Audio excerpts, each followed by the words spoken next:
Je suis ce que je suis grâce à ce que nous sommes tous. Quelqu'un d'Ubuntu est ouvert et disponible pour les autres.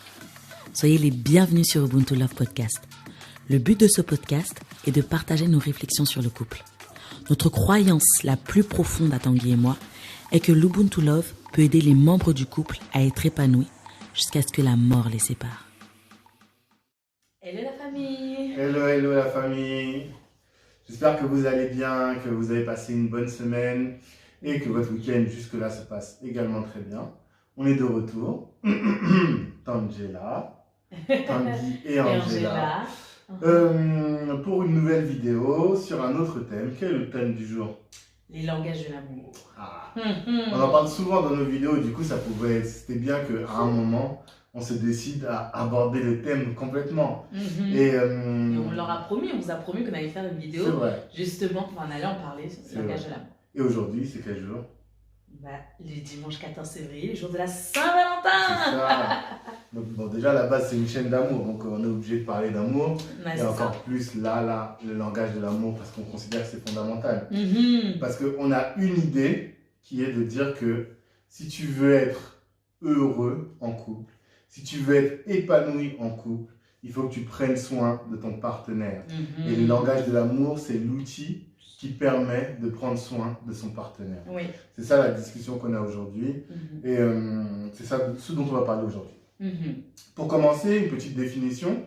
La première définition, c'est celle des langages de l'amour. Oui. Est-ce que tu peux la donner? Bien sûr, c'est de Gary Chapman lui-même qui a écrit le livre Les 5 langages de l'amour, qui est devenu un best-seller. D'ailleurs, si vous ne l'avez pas encore lu, on vous conseille d'aller prendre ce livre. On le trouve partout sur Amazon, dans les boutiques, dans les librairies, il n'y a pas de souci.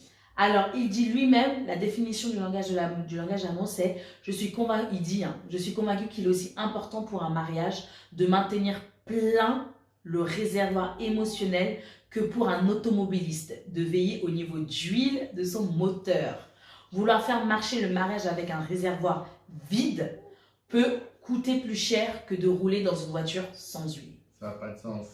Ça va briser le moteur. Pour ceux qui conduisent et qui connaissent un peu, si vous roulez sans huile, au bout d'un moment, vous n'aurez plus de moteur et la voiture sera foutue. Le moteur, c'est le plus important de la voiture. Et si vous n'avez plus de moteur, vous pouvez changer de voiture. C'est ça. Donc, dans son livre, il donne 5 langages de l'amour. C'est lesquels? Il y a les cadeaux, les temps de qualité, les paroles valorisantes, les services rendus et enfin le toucher, le contact. Alors, donc, 5 langages. Gary Chapman dit il y a les langages primaires et les langages secondaires. Le langage primaire, ça veut dire que c'est celui qui nous touche le plus, où c'est vraiment là, ça nous touche au max. Mais on parle plusieurs langages et il y en a un qui va être secondaire. Exactement. C'est vraiment cette idée-là. La première question que j'ai envie de poser, et que vous vous posez tous peut-être, c'est pourquoi faut-il parler le langage de l'amour de son partenaire? Déjà, la première réponse que je peux te donner, c'est d'abord pour que son partenaire se sente aimé dans le couple. Pour moi, c'est la base. C'est-à-dire, quand je rentre en profondeur. Quand tu communiques en fait avec la personne, surtout quand tu veux donner de l'amour à ton partenaire, faut être sûr que ton partenaire reçoit cet amour et se dit ah ouais mais en fait je me sens aimé, mon partenaire m'aime, je suis bien. Et le langage de l'amour, c'est ça en fait. C'est que si tu parles que dans ton langage à toi en fait, donc imaginons, moi je sais pas, voilà, je suis dans le temps de qualité, Tanguy n'est pas trop ça, son service, son langage de l'amour, c'est le service rendu, et je suis toujours en train de prendre du temps de qualité, et le service rendu, je le mets un peu de côté, lui va se sentir frustré, il va se dire, mais attends, Angela, elle fait beaucoup de choses, mais finalement, elle m'aime pas, elle m'aime pas. J'aurais beau lui dire tous les jours, je t'aime, mais lui il va dire, mais non, tu m'aimes pas. Tu me le montres pas. Tu me le montres pas, c'est ça en fait. Ça. Et donc, la première chose, c'est quand on applique le langage de l'amour de l'autre, c'est la première chose qu'il va faire, c'est se dire, je me sens aimé, et donc du coup, son réservoir d'amour va augmenter. Et qu'est-ce que ça va avoir pour conséquence?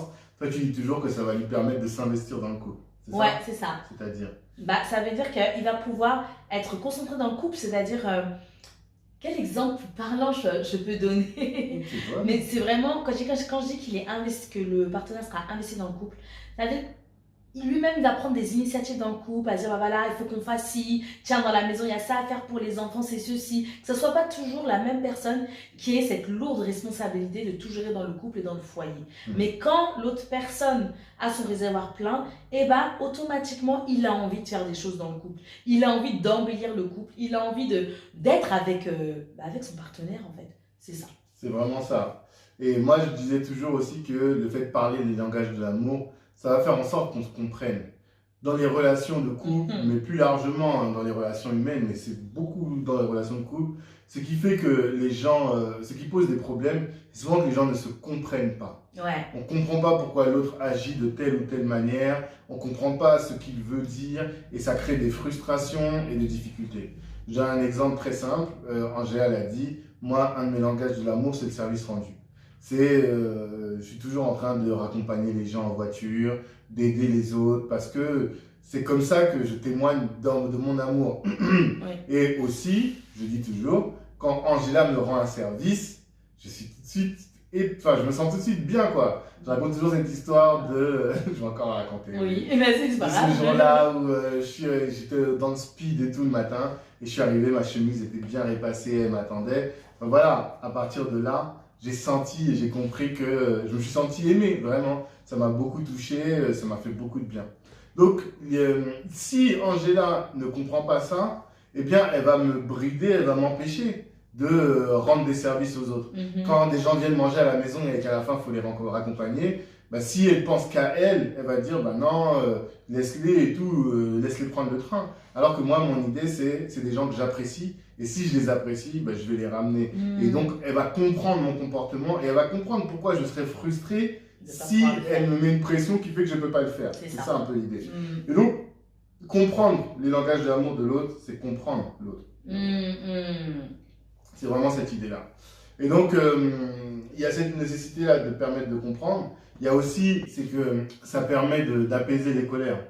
C'est-à-dire que, et c'est dans la lignée de ce qu'on avait dit sur la question de se comprendre, c'est parce qu'une fois qu'on s'est vu et qu'on comprend ce que la personne fait, ben tout de suite, on va pouvoir la calmer. Et même si on sent de la frustration dans le couple, tu vois, imaginons que je sens que là, en ce moment-là, t'es pas contente, soit t'es blasé pour le taf, soit même tu as quelque chose à me reprocher, je vais pas te faire n'importe quel cadeau, ou je vais pas te faire n'importe quel geste. C'est vrai. Je vais faire un geste qui va être adapté à ce que toi tu aimes, tu vois. Je vais te proposer, bah, viens, ce soir, on sort tous les deux. C'est ça. On va aller au ciné parce que je sais que toi, ton langage d'amour, c'est les temps de qualité. Donc c'est ça un peu l'idée. Permettre désamorcer ou même... un exemple aussi, quand vous êtes là, vous êtes en désaccord ou en pleine dispute et tu vois que l'autre, tu veux essayer de la calmer ou tu veux essayer de le calmer. Si tu sais que son langage de l'amour, c'est le toucher, quand elle va commencer ou quand tu vas commencer peut-être à craquer, quoi, lui dire, bah tu vas vers elle en disant, ou vers lui, tu vas lui tenir la main en disant, oui, j'ai pas bien compris, ça va aller, tu lui prends, mais t'es sûr, les choses comme ça, en fait, tu vas voir que automatiquement, tu vas voir automatiquement que elle va redescendre, ou il va redescendre. Et pareil, c'est des paroles valorisantes. À ce moment-là, il faut lui donner des paroles qui vont réellement la toucher ou le toucher. Et ne pas sortir des paroles blessantes. Mais au contraire, des paroles qui vont la valoriser ou qui vont la valoriser. Et automatiquement, vous allez voir, faites-le, vous allez voir tout de suite. La personne va redescendre d'un cran. Et là, tout de suite, vous pourrez bien discuter. Il ne faut pas faire ce qu'on a dit. Il faut répondre au langage de l'amour de votre bien partenaire. sûr, en fonction de son langage. Et voilà. Et dans la relation de couple, j'ai une règle, mais qui s'applique aussi, que moi j'ai découverte dans le networking, dans le réseautage, mais qu'on applique aussi dans la relation de couple, nous, c'est qui donne reçoit. Il y a un livre là, Influence et manipulation, de Robert Cialdini, je crois. Il dit, il y a le principe de réciprocité. C'est-à-dire que quand vous avez fait du bien à l'autre, ben, l'autre a aussi envie de vous faire du bien. Et c'est pour ça que nous, on dit toujours qu'il faut prendre soin de son partenaire. Il faut chercher à combler le réservoir d'amour de son partenaire. Parce que c'est en comblant son réservoir d'amour que lui va se dire « Ah, ce qu'il fait pour moi là, c'est fort. Moi aussi, j'ai envie de le faire. Mais ce n'est pas une manipulation. Non, c'est pas une manipulation. Il a pris le livre, on se dit ah ouais, en fait c'est une manipulation. Je vois là les gens commencent à dire non, c'est vrai, c'est pas une manipulation. Et aussi ce qu'on voulait dire, c'est que ça marche avec des gens qui sont équilibrés. Oui. C'est ça. Parce que s'il y a des fois vous êtes dans un couple avec une personne qui est malade, une personne, un pervers narcissique, ouais, c'est ça. Quelqu'un qui est pathologique et tout. Et cette personne-là, vous allez tout lui donner, mais il va rien vous donner en retour. Voilà, ça c'est autre chose. Là, on parle vraiment dans un couple équilibré, un couple sain. On parle pas là où il y a les pathologies, où il y a ceci, on pourra pas dire, vas-y, tu lui donnes, mais au bout d'un moment, tu vas t'épuiser et c'est toi-même qui va mourir. C'est ça. Donc vraiment, mais c'est fondamental de donner pour recevoir. Et moi, j'en parle même, ça me coûte de le dire, mais dans l'intimité, vous voyez, dans l'intimité, la vie intime du couple, si vous voulez que votre partenaire vous fasse quelque chose, eh bien, il faut lui faire quelque chose d'abord. Parce que si vous lui avez fait cette chose, je ne peux pas en dire plus, je ne veux pas être plus explicite, mais si vous lui avez beaucoup donné, ben, le partenaire va se dire, aïe, il ou elle m'a beaucoup donné, qu'est-ce que je peux faire? Et toi, tu veux quoi? Vous voyez ce que je veux dire? Vous savez que moi je suis physique, donc je ne peux pas en dire plus. Mais je suis obligé de le dire parce que pour moi c'est tellement important dans une relation équilibrée d'être comme ça. De dire les choses et de donner, de remplir le réservoir de l'autre. Parce qu'en réalité derrière, ça revient toujours, quoi. C'est vrai. Oui, c'est vrai que dans le couple, c'est exactement ça, hein. C'est ça. Que ce soit dans l'intimité, que ce soit voilà, vraiment entre vous, c'est plus tu vas t'investir, plus tu vas donner de l'amour à l'autre, plus tu vas vraiment parler son langage d'amour.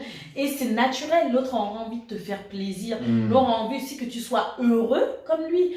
Tu lui as donné un de tes bien-être, qu'elle veut partager ce bien-être en disant moi aussi je veux que tu reçoives le même bien-être. Nous, c'est exactement ça. En fait, ce qu'on vous dit là, il faut l'appliquer aussi dans la sexualité. C'est exactement ça.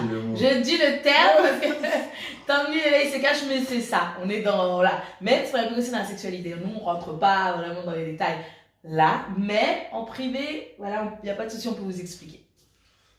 Voilà, maintenant je suis tout rouge. Mais non, mais c'est fondamental. Franchement, c'est fondamental et je crois qu'on pourrait passer tout notre temps juste à répéter cette phrase-là. Donner avant de recevoir. Exactement. Cherchez à donner aux gens, pas aux gens d'ailleurs, à la personne que vous aimez. Bah oui, à ton partenaire. Si vous êtes dans un couple qui est équilibré, ça va revenir, c'est sûr. Moi, je ne me pose pas des questions de me dire qu'est-ce que Angela a fait pour moi.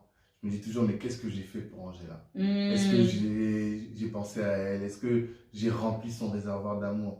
Et que comme ça qu'après, je peux me dire, mais attends, si j'ai fait ma part, ok, tu peux faire la tienne, mais si tu n'as pas fait ta part. Et puis surtout aussi, on se dit souvent quand l'autre partenaire est malheureux, on se dit toujours, mais pourquoi tu tires toujours la tronche? Pourquoi tu es toujours comme ci? Pourquoi? Mais on ne se pose jamais la question de dire, mais qu'est-ce que je n'ai pas fait pour qu'elle soit comme ça? C'est ça. Ou comme tu as dit, qu'est-ce que je peux faire pour que mon partenaire soit encore plus heureux? Et ça, quand vous commencez à penser comme ça, vous allez voir que en fait, on a du taf. On a du taf parce que notre but, c'est que l'autre ait le sourire aux lèvres. C'est ça. Il y a souvent dans les mariages, vous voyez toujours des tantines, souvent les tantines qui disent ça, qui viennent et qui disent aux hommes surtout, oui, tu as vu ma fille, hein, ou tu as vu mon fils. Hein. Ça, c'est ce qu'on m'a dit à la base. Voilà. Je veux qu'elle soit toujours rayonnante, ou je veux qu'il soit toujours comme ça, qu'il aide toujours les autres et tout. C'est en fait dans un sens pour te dire que son réservoir d'amour, il doit toujours être comblé. Parce que tant que son réservoir d'amour est comblé, son langage d'amour va pouvoir continuer à s'exprimer dans son langage d'amour. Et des fois, on voit dans des couples, au bout de X années, ou des fois même quelques mois, des fois c'est même quelques mois, on voit que la personne n'est plus pareille. Elle s'éteint, elle est fade et elle est plus... elle donne plus ce qu'elle a l'habitude de donner. Et elle va commencer à donner des langages négatifs. Ah, c'est ça le couple, c'est ça le mariage, Mais tout simplement, quand on creuse, on se rend compte que son partenaire ne fait pas le taf. Ne fait pas le taf. Et là, il y a un vrai problème. C'est ça. Mais là, maintenant qu'on a dit tout ça, je pense que tous, vous êtes en train de vous dire, ah mais oui, les langages de l'amour, c'est top, c'est fondamental, je vais les appliquer. Mais il y a une question à poser d'abord. Comment découvre-t-on le langage de l'amour de son partenaire? Ah ben oui, c'est ça. On claque des doigts. Ah, super. Non, comment on le découvre? La première chose, moi en tout cas, que j'ai faite, c'est d'abord j'ai testé les 5 langages. Franchement, je les ai testés. Je les ai testés, on fait ci, on fait ça, on fait ci, on fait ça. Et je me rappelle même quand j'ai offert un cadeau à Tanguy, franchement, ouais, c'est mignon, ouais. C'était pas. Je me suis dit, mais il est sérieux, j'ai offert ça, il fait ça. Après, ça a été différent. En étant de qualité, je suis tout de suite que voilà, c'est pas trop son truc. Et voilà, et le moment où je lui ai fait un service rendu, mais c'était comme ça, hein, je l'ai pas fait, je l'ai fait comme ça, j'ai vu comment ça l'a touché. J'ai dit, ah ouais, en fait, c'est ça, toi. Après, d'autres langages et tout, j'ai vu son autre langage secondaire.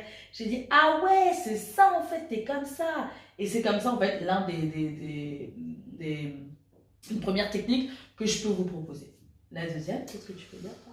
Ben, c'est tout, non? Il y en a d'autres? Non, par rapport à ça. Non, mais en fait, ça suppose déjà dans un premier temps, c'est ce que tu dis, pour tester, ça suppose de porter toute son attention sur son partenaire, voir comment est-ce qu'il réagit à telle ou telle situation, comme tu l'as dit toi-même. Quand tu donnes un cadeau, tu vois que ça lui fait plaisir, mais pas plus, c'est que finalement, c'est pas ça dont il a besoin. Et donc, ça demande vraiment de l'observation. Et moi, c'est ce que j'ai adoré là-dedans, en fait. J'ai adoré ce truc-là parce que je me suis dit, ah, en fait, il faut que je me positionne pas par rapport à ce que moi j'aime, mais par rapport à ce qu'elle aime. On vous a déjà raconté l'histoire de la bague de fiançailles. Moi, je n'ai jamais voulu vous donner parce que je me disais, ça, c'est pas un truc pour nous. Nous, on a fait les fiançailles avec la famille, on a payé la dot. Les filles, la bague de fiançailles, ça ne va rien ajouter. Mais la question, c'est pas ce que moi je veux. La question, c'est est-ce que ça va lui faire plaisir d'avoir sa bague de fiançailles ou pas. Donc, il y a vraiment cette attitude-là. Ça a débloqué quelque chose. Je me suis dit, voilà, maintenant, je vais essayer de faire plaisir. Lui faire plaisir. Et pas me faire plaisir à moi. C'est ça. C'est ça vraiment l'idée. Et donc, il faut discuter beaucoup. Il faut analyser les comportements. Il faut aussi parler à l'entourage. Parce que des fois, la personne elle-même, surtout quand on est très jeune, nous on dit toujours qu'on s'est mis ensemble, on était très jeunes. On ne se connaît pas, en fait. On ne se connaît pas encore. Et les trucs, c'est des fois, il faut parler. On ne se jamais vraiment. Oui, mais on se connaît mieux aujourd'hui. On se connaît beaucoup mieux. Aujourd'hui, on sait ce qu'on veut sur un certain nombre de choses. C'est clair. Et donc, des fois, quand la personne ne se connaît pas elle-même, ou elle n'est pas en mesure elle-même de formaliser, il faut parler à l'entourage. Ses parents, son frère, ses meilleurs potes, ses sœurs. C'est là qu'on pourra savoir. C'est ça. Ouais. Et parfois, moi, je vais dire, parfois, ça va coûter. Dans le sens où, ça a demandé des sacrifices. Tanguy, là, il a donné l'exemple de la bague de fiançailles. C'était vraiment pas son truc, il voulait pas le faire. Et il s'est rendu compte que, moi, franchement, ça me touchait un petit peu parce que moi, dans mes rêves, c'était toujours été ça. Après, je me suis dit, vas-y, je mets une croix. Mais le jour où il m'a offert la bague au bout de 8 ans de mariage, de fiançailles, il a vu comment j'étais, mes yeux et tout, il s'est dit, ah ok, donc c'est ça en fait. C'était un sacrifice pour lui parce qu'il s'est dit, mais ils s'en foutaient de ça, c'est des blabla. Mais ça m'a fait du bien. Et ça, il s'est dit, ok. Et parfois, c'est ça, quand tu fais tu exprimes ton langage de l'amour, enfin tu exprimes le langage de l'amour de ton partenaire, c'est pas forcément des choses qui te plaisent. Hein. C'est pas forcément quelque chose que tu es totalement d'accord, hein. Mais tu te dis, tu vas pas mourir. C'est ça. Tu vas pas mourir. Si elle sourit aux lèvres, ça va. Et je dis toujours, il faut que notre plaisir passe par le plaisir de l'autre. D'accord, c'est pas le plaisir à tout prix. Par exemple, si elle me demandait de faire quelque chose qui allait complètement à l'encontre de mes valeurs, j'aurais pas fait. C'est ça. Mais là, c'est pas que c'était pas là, c'est pas que ça allait à l'encontre de mes valeurs de faire une bague, c'est que je trouvais ça pas pertinent, quoi. Et puis un jour, j'ai eu une belle prime. Et j'avais ce Noël-là, je m'étais dit, il faut que je trouve un moyen vraiment. Je sais pas pourquoi j'avais envie de lui faire plaisir. Parce que je me disais, voilà, c'est ce qu'on disait. Je sentais qu'elle me donnait beaucoup, et je m'étais dit, tiens, il faut que je fasse un truc pour lui faire plaisir. Et j'en parlais avec mes petites sœurs et tout, on réfléchissait, et à un moment, j'ai eu l'idée, j'ai dit, mais oui, c'est ça. Tu vois? Et ça n'allait pas à l'encontre de mes valeurs, c'est juste que je jugeais ça qui n'avait pas de sens. Et puis à un moment, je l'ai fait, quoi, tranquille. Donc il y a vraiment cette idée-là. Ensuite, quelque chose qu'on voulait dire, c'est que faut savoir que les langages de l'amour peuvent évoluer pendant la vie d'une personne. Peut-être que pendant un moment, vous étiez sensible au toucher, et puis vous n'êtes plus à l'aise avec votre corps, qui fait que vous ne voulez plus qu'on vous touche. Ouais. Donc ça, il faut y être sensible aussi. Ça demande, c'est ça vraiment, observer son partenaire. On n'est pas des ennemis, on n'est pas des étrangers, donc prenons le temps de nous observer et de chercher à nous comprendre. Il n'y a que comme ça que nos couples réussiront. Exactement. Exactement. Donc, autre point, maintenant qu'on sait comment découvrir le langage de l'amour, comment on parle le langage de l'amour à son partenaire? C'est en fait adapter un autre point, excusez-moi, c'est adapter le langage en fonction de la situation. Donc, un exemple, on a plusieurs langages, on peut avoir plusieurs langages dominants. Donc, il y en a, moi par exemple, avec le temps de qualité et avec un autre langage de l'amour, parole valorisantes. Mais si à ce moment-là, je me sens pas bien ou voilà, c'est pas le moment et que Tanguy va dire viens on sort et tout, mais j'ai autre chose dans la tête, ça va pas me toucher. Peut-être on va sortir, on va être là, on va se poser, il va regarder un film, mais je serai pas dans le film et pourtant on a pris du temps ensemble. Mais pour moi je me dis mais en fait il m'écoute pas. Et lui va se dire mais attends, je lui ai donné son temps de qualité, pourquoi elle est pas contente? Mais en fait il fallait qu'il analyse, mais moi il faut aussi que je discute en disant que non, à ce moment-là j'ai pas envie de ça, je veux justement qu'on prenne du temps à discuter et peut-être là qui me rebooste en me donnant des paroles valorisantes. Et donc, c'est ça, en fait. Il faut vraiment prendre du temps et adapter votre langage au bon moment en fonction de votre partenaire. Donc, c'est pas quelque chose de figé. Et parfois même, c'est pas forcément ce langage-là dominant qui sera là. Ça va être, à ce moment-là, le toucher. Juste besoin d'un petit câlin. Et là, vous allez dire, ah ouais, je savais pas. Mais à ce moment-là, j'avais besoin d'un câlin. Donc, c'est ça, en fait. Il faut essayer de jouer avec ces 5 langages-là en fonction de la situation de votre partenaire et comment se sent votre partenaire. C'est intéressant.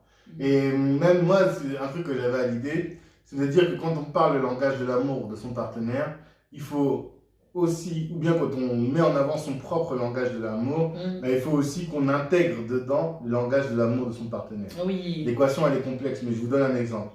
Angela, par exemple, son truc, c'est passer du temps de qualité.